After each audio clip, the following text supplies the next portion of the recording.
Mga tulungan sa Kapatagan, Lanao del Norte nagtigi sa street dancing competition atol sa Kahumayan Festival. Anong report?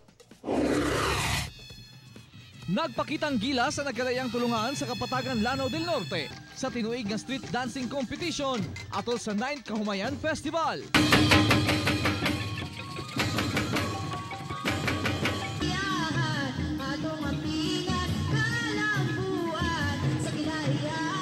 Usa kini sa highlight sa mong festival. Din ang mananaog mamahimong representa sa Sugbo sunod tuig sa Sinulog Festival. Kahinumduman nga nahimong mananaog ang Kapatagan, Lanao del Norte sa Sinulog Festival. So ang mga preparation nga amo ang ginabuhat para sa pagsalmot ani nga Kahumayan Festival is nag-double jud mi sa amo ang time sa pag-practice. So we have our whole day practice. Sa mga pasundayag sa nagkadayang tulungan, nalingaw ang tanan nga gihaguan gayud sa mga partisipante. Lindot kay mong performance ron kay Chada kayo kay lindot jud kay mo. Ako nalipay ko sa mga bata kananing kamot gid sila.